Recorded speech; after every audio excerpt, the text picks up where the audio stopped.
Well, welcome back to our podcast, The Doctors Are In. I'm Reverend Dr. Katie Nix. With me, my partner in crime, Reverend Dr. Phil Blackwell. And we are on our third season together. Why people keep coming back, I don't know. But here we are, season 3. And this season is actually going to be kind of a special one because we want to share with you a really beautiful story. And that is the story of two, we called them legacy churches, but two churches a mile apart that made some courageous decisions and have come together and merged. And here we are about 3 years after the merger, and all of our hopes and dreams came true, which is we were better together and we have been more fruitful now because of this merger. And we recognize that there will be many more churches who will need to go down this journey, to have these conversations. And so we hope that by sharing our story through this season, that there will be hope, advice, encouragement for others who may have to go down this path.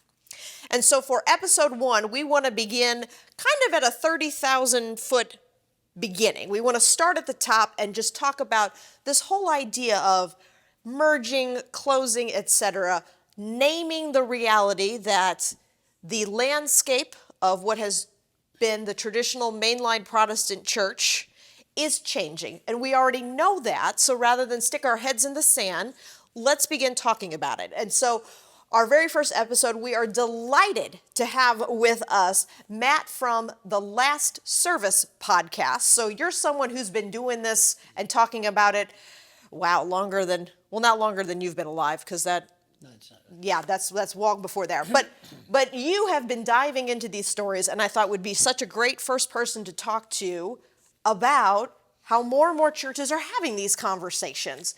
We want to start with, tell us some about not only your podcast, but this passion that you have, that you want to change the narrative.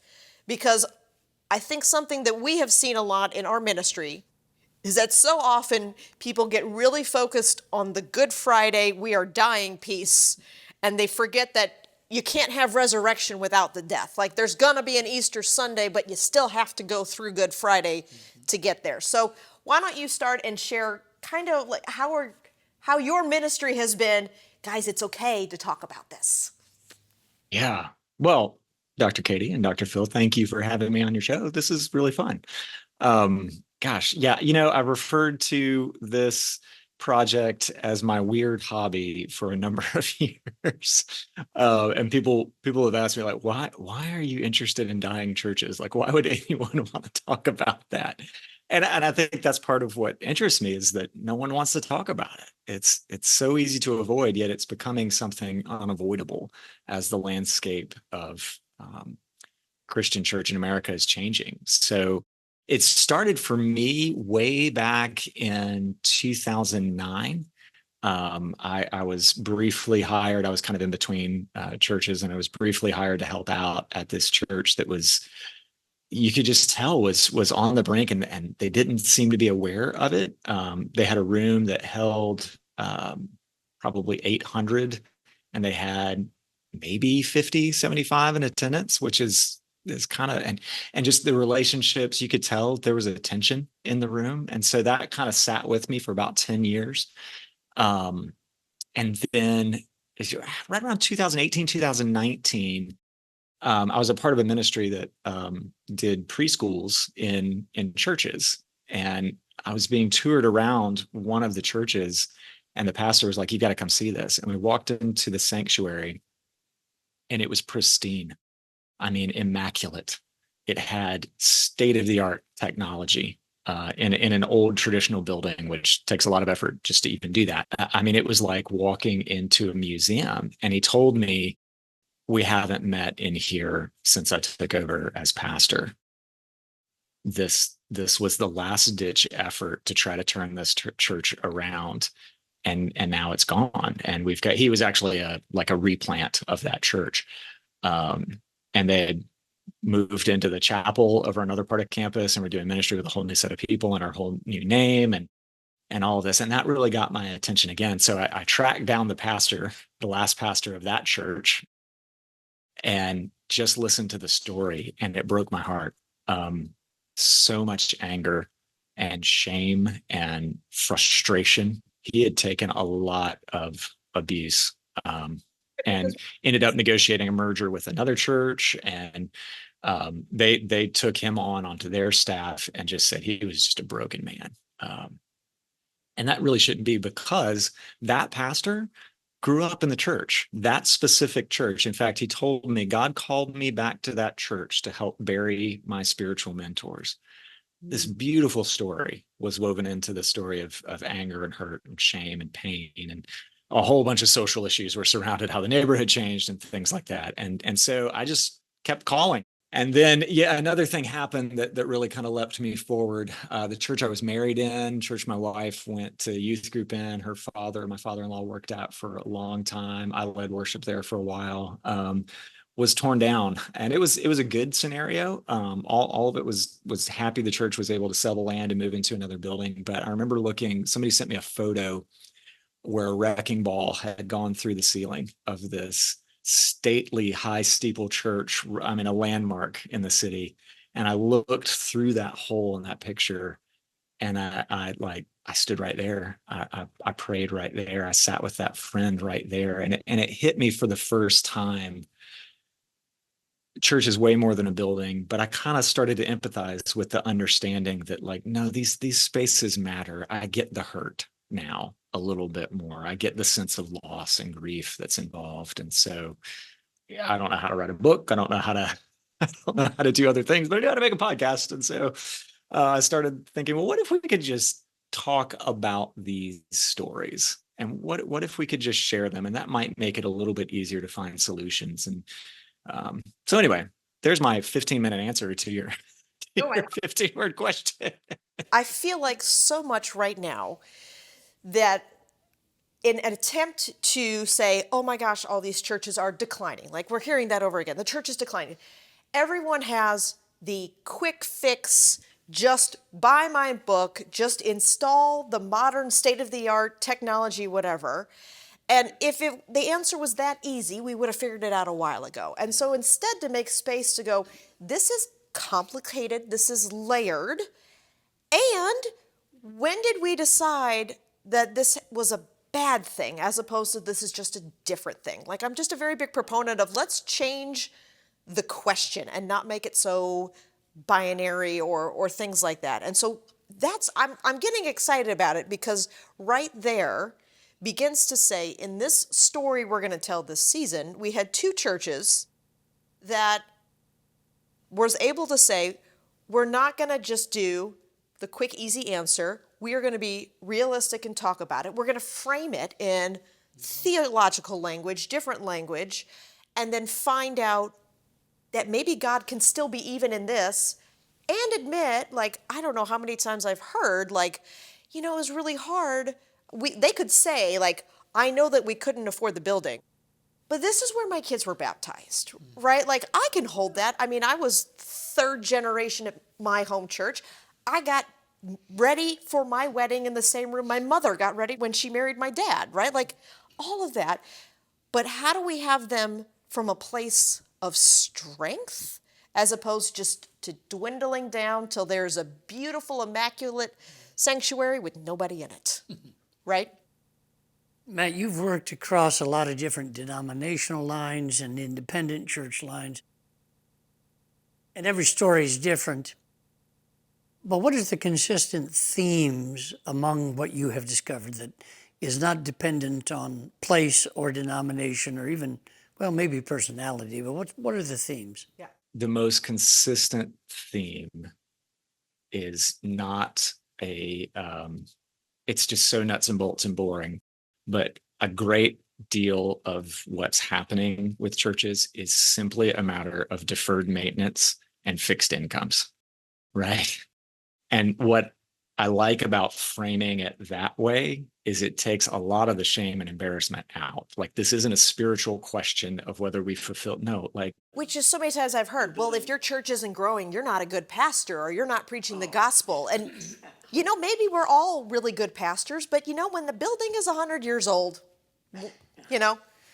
We built, and I say we, saying all of Protestant Christianity in America, we built a lot of buildings from the 60s to the 80s, and we built them in ways that were really unflexible. And they're all like made of hard wood and brick and they're all designed with one style of worship. I mean, there's a lot of it that we just built buildings that are hard to maintain and they're hard to do anything else with. And they were built with the best of intentions, but they've reached a point where they're starting to become a burden. And the primary occupants, the primary church attendees in those buildings are getting older and older and have less income to spend on them. So there's just a level where that kind of is just it. So that's definitely one theme. And then I think just we have a hard time, and I really think this is just part of our American culture. We don't want to admit failure. We don't want to admit that, yeah, this isn't working anymore. And we've got to change something, or we tried to change it and we messed up, or hey, maybe we made a mistake. But just the notion that a church has a life cycle and that life cycle has an ending, it's almost like a foreign theology to us. Yeah. I'm thinking about, has a bishop ever told you, like, hey, you know what? It's okay if your attendance does increase. Like, how much of how we are judged on our effectiveness has to be tied to things that in many ways are beyond our control. And those measurements of what's successful are obsolete. And that's what you're saying. Yeah. Part of the issue is, how does a religious congregation of sorts serve a community beyond the building? Because the community is not going to come to your building. How are you going to use the building as a staging area for going out into the community? And that's different than 1950s and 1940s and the accomplishments of American Protestantism. Now that's not the issue. Now what are we going to do? And I like that so often then, because that is the only metric we know, that question of shame and guilt. I mean, I have felt that before, the young pastor comes in, oh, you'll save us. And all of a sudden I'm going, I'm not Jesus. What? I'm not saying, and I don't want to be crucified in this, but like, well, we just need the young pastor. Well, we just need this, as opposed to just going, life cycles are okay. Yeah. So sociologically speaking, outside of whether the church building plumbing works, what are you seeing? Yeah. What do you see changing that calls upon religious communities? What often kind of leads to a decline in the cycle for a church is where the neighborhood changes around it. I want to say this so carefully because I don't want to ever imply that it's not important for a church to reach its local community. It is vital that a church reaches and serves its local community. That is at the heart of what we are called to do. If you lean a little more evangelical, you're still called to preach to that local community, right? You can't get away from that, as well as larger missions and however we want to frame that. So I say that to preface that it's really hard to reach our local community. And it gets so, we can be sort of glib about saying, well, this church died because it didn't reach out to its local community, not recognizing the vast cultural differences. So the church I referenced earlier had, frankly, some racist issues. And the pastor shared that and was saying it in ways that were both compassionate and very blunt about people that he cared about. But on the flip side, not to excuse that in any way, it is incredibly difficult to minister to a group of immigrants from a country that doesn't speak the same language, that is a Christian country that's bringing its own Christian traditions into the neighborhood. Like, that is no easy task. I interviewed a pastor of a church near Tucker, Georgia, which Tucker was famous for being the most diverse square mile in the country because of all the refugee resettlements. And there were notions that, hey, yes, we tried to reach out, we tried to minister to that community. And I'm sure there were all sorts of issues going on with how those people wanted to minister. But at the same time, you're talking about ministering to people who left war zones, who were resettled with people from warring factions. It's like this, these were high trauma, high need scenarios. So I don't give a pass to negative attitudes towards leaning to communities, but I recognize how difficult that is. And there are times where it's just hard to do. Now, to give you another picture, here is a different scenario. Down in Texas, there was a church that was struggling to maintain. It was a predominantly white church in a predominantly African-American community. The Southern Baptist of Texas Foundation developed a program where they could it's more nuanced than this, but they sort of flipped the property. So the church chose to donate their property to the foundation. The foundation flipped it, found a predominantly African-American church plant that was meeting in a YMCA, paired them together. The foundation handled all of the refurbishments of the building and handed the property over to them. And a beautiful story. And the remaining deacons from that original Baptist church attended the opening service, and they were in tears and blown away. This is all we ever wanted, was the words they said, was to see this building and space full of people who are worshiping. And that's a way that lines were crossed culturally in a beautiful way. Have you ever said a church that's like, oh, you know what? Yeah, we'll give up our church building for the mission. Like sometimes we forget that the building is not the mission. And we're going to hear that like in this season, the only reason this merger worked is because one legacy church was brave enough to say, we are more than the bricks and stones around us, right? And what you're talking about is especially important in our context because this is two churches in St. Louis, right? Where we have to hold that while a large portion of we've always been at this church population, it may be a certain race, financial demographic, etc. There's also a reality of, my kids are in a Title I public school, and where my daughter does not look like almost all the other kids that go to her school. And so that question of, representation matters, and it's very hard. And it doesn't mean that you're not faithful. It doesn't mean anything. But it is not easy to be able to continue to expand beyond, because then we get out of comfort zones and things, and you got to really know who you are to be able to solid in who I am before I can reach out and be in a relationship with someone else, right? Yeah, and I think, Matt, your story reminds me of what has been happening in the United States since the 1930s, that you got a church in a neighborhood, the neighborhood changes, so you move out to the next suburb. Yep. Or you create the next suburb. Then you're there for 30 years, and then you move out to the next suburb. And then our bishop says, well, look, the new church plan is doing great. And you go, yeah, because you dropped them in a place where they look like everyone. You gave them a ton of funding and a brand new building. Heck, I'd be successful doing that too. It doesn't mean that these churches are not trying our darndest. Yeah. How do we go back into the neighborhoods where we're being called to be faithful? And that means we change. We change our leadership, we change our language, we change our building. Listen, the church, we are to be one way. This whole change notion. I mean, come on now. Yeah. Next, you're going to tell me something about grace and Jesus and how we're supposed to grow. No. Nonsense. No, this is a podcast. Oh, it's a podcast. Okay. What do you see being anchored in a neighborhood in an urban area like you were talking about? Yeah. Where's the glory in that? Where's the hope in that? Staying in the neighborhood when the neighborhood changes around you. I think the hope in that is you have a greater opportunity to minister to greater needs. If you are working hard in your ministry and you have those days where you look around and you say, where is Jesus in this? I know these people have needs, and heaven knows people on the suburbs have issues. I mean, there's no doubt about that. They need ministers too. But if you want to find Jesus, go look where we always found Jesus, at a table with on the margins, broke people, right? At a table with people who are meeting, out and about meeting needs. We forget that Jesus never owned a building. Jesus never needed one, right? He never told the disciples that. Jesus became Methodist. He would understand that you need to have the bill, yes, and keeping the bishop happy. That was Jesus's whole mission.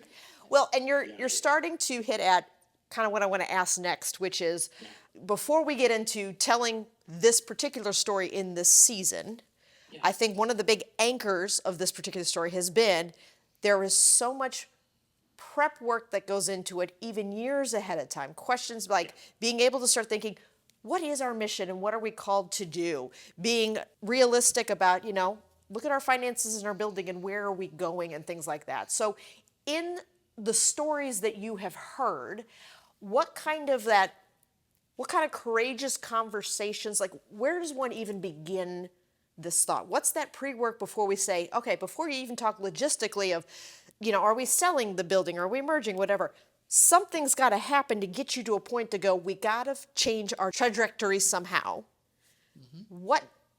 What do those conversations look like? What does that work look like? Yeah, one thing I've heard consistently from everyone, except maybe one story, everyone consistently says they wish they had had more time to make the final decisions. When you are counting your final dollars and doing the math on how long it's going to last, you've lost a lot of options by that point. So the trick becomes, how do we force ourselves to have those honest conversations sooner? How do we create a culture that is willing and where people are capable of asking those tough questions? And that's seen as good and holy as opposed to, oh, Bishop thinks you're giving up, right? Yeah. And that's, I come from a non-denominational mindset, so I'm never thinking about the polity that's involved. But yeah, that's another layer. Creating a culture that regularly, honestly self-assesses. And that's super important. And that is where your volunteer leadership is vital. I say this all the time in nonprofits, and I think this is true of churches. Your board members are as good as the questions they ask, right? I'm going to say that again for the kids in the back. Your board members are as good as the questions they ask. That is one of the most important things volunteer leadership can do. So if you don't have an environment where good questions, hard questions are allowed, start shifting your culture. Another one that I really like, this is from a consultant who they've worked with over 100 churches this year to help them make final decisions. The Quick 50 assessment. It's by a guy named Dr. Stan Granberg. If your church is over 50 years old, if your average attendance is 50 or less, and if the average age of those attendees is over 50, you need to start thinking about the future in a very serious way. I am a skeptical person, and I have tried to poke a lot of holes in that, and I can't come up with any. That's a pretty good assessment. In fact, it might even be, you could shift the age up to 60 or the attendance up to 60 or 80. And that's simply because when you're down to 50 people, you're not really 50 family units or 50 households. It becomes very hard to sustain a full-time salary or even a part-time salary. And it becomes difficult financially to sustain a building at that level. So you really got to think about what's happening next. Keep all your legal documents in order. Make sure you know where your bylaws are. Make sure you know where your church history is. Make sure you know how decisions are supposed to be being made according to your bylaws. Because what has happened in the past or that I've seen is, great, we're all set on our final decisions, and then you realize you actually didn't make it according to your legal bylaws, and now you have to go back and adjust your bylaws, and then you have to find the people that you have to get to adjust your because they've all been sitting at a shelf for years. So if you make a checklist, and Erika Cole, who is a specialized church attorney, has a wonderful little short checklist that you can look at every 2 years and just hit those, make sure you know where those documents are and that they're updated. That saves you some of the last minute pain and makes you free to do the fun stuff, which is to talk about how we can serve the kingdom with our last moments and our last bits of resources, how we can make those brave, courageous decisions if we're not encumbered by legal and financial responsibilities. Kind of from a practical sense, are there some very simple kind of do's and don'ts as you're getting to this point to even begin to have these conversations? The pastor can't be the first person to bring the conversation up. They just painted a target on their back when they do. That's coming as no surprise to you, I can tell. So I think that has some implications, though, and I'm an outsider not knowing how denominations work, but if you're at a conference level, if you're at the bishop level, please do not put a young pastor in a church and expect them to tell them they need to close. Why do we think that's acceptable and okay? What we're doing is hurting that young pastor for the future of their ministry. We are damaging a person who could have a huge impact for the church by setting them up in a difficult position to respond to conversations that have just been avoided for a long time. Congregations need to have those conversations and bring it to the pastor. That tends to go better. Or consultants can be helpful in that situation too, because then they take the target instead of the pastor. And pastoral transitions are crucial. People don't like this term. I get it, but there's no such thing as a silver bullet pastor. That's a desperate attempt to solve a problem that needs to be solved other ways. So if there's a temptation to bring in the one right magical person who's going to solve all this for you, you're putting your faith in the wrong place. Second is, as I said before, get all your legal documents in order. The more you're looking at those legal documents, policies don't prevent problems. They don't. Policies generate good questions, right? And they generate an excuse to have good conversations. So the more you're looking at your finances and your legal documents, if you put it on the agenda once every 2 years, it just helps you, gives you the opportunity to have those conversations in a non-desperate scenario. So make sure those are in order. And then the last one is just been so across the board. Ask for help sooner. It's just the shame and embarrassment that keeps us from asking for help. You're not failing God. God loves you. God loves the things that you've done in that building. God forgives you for the wrong things you've done in that building, but God doesn't care about that building more than he cares about the people in it. Not one There's the minute sermon. does he There's the think sermon. that way. Let it go. It's okay. It's okay. So those are my 3 do's and don'ts. We have to adjust the expectations we put on pastors. We got to make sure we get our ducks in a row, and then we have to get to the letting go point sooner. I want to end this on a note of hope. And I think that is the point of even this whole season that we're going to unpack, is that we want to show that there can be hope in these conversations. And, it involves a lot of that, a lot of surrender, a lot of, taking the time to build relationships, to trust, to grieve, all of this. You've heard so many of these stories, and yet you have not been crushed by them. If anything, you seem more hopeful in it. So what is it about these stories that make you go, hey, we're going to be okay? Like, where's the hope? Where's the grace in this whole thing? One of the things that I hope to continue doing, and the story that you're about to tell is one of the best examples of this. There are good people who have made brave decisions in tough circumstances, and that is a great testament to our faith. But more than any building that crumbled or fell down or mistakes that were made along the way, the good decisions that people make with their last abilities to choose say a lot about who we are. There is hope and opportunity in what happens to the buildings and properties next. One tragedy is just to stick a for sale sign in the yard and walk away. There was a church here in Buckhead, one of the richest neighborhoods in Atlanta, that did that. And I think it's just heartbreaking. Don't do that. There is opportunity to do a lot of good, even with that crumbling building remaining, to give it to a church that can better minister to the local neighborhood, to use the funding to do mission work, all sorts of opportunities. And there's something exciting about how the church could look after that. I don't know. I'm not a church historian, but when I look back at church history, if you think of all the great moments, they weren't tied to buildings at all. Even the birth of Protestantism, you had to leave the buildings in order for it to happen. So that opens up new ways of thinking about how we minister to our culture when it's not about how to attract people to a space at a time. And I think that's really cool. But my favorite thing was, I had a beautiful conversation with this beautiful man named Mike Sayers. He's just the most interesting, humble guy. He said it so well. He said, good endings look like people loving each other. I don't know what else you want me to say. Yep, we're going to end there. That's perfect.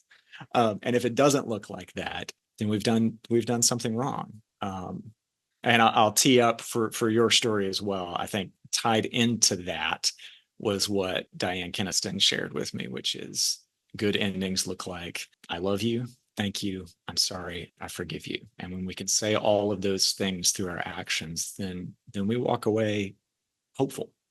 There's a chance for redemption where we need redemption. There's a chance to develop future ministries. And there's a chance to continue loving in community if all of those things take place. So those things give me hope.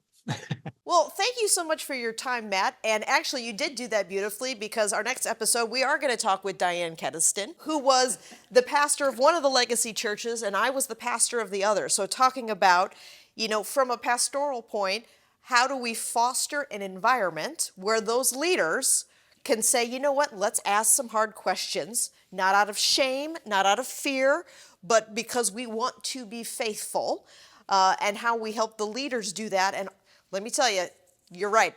The episode with Diane is going to be a good one. So thank you so much, Matt, for your time. And we invite everyone to come back for our next episode soon. Yes. Thank you guys so much. This was fun.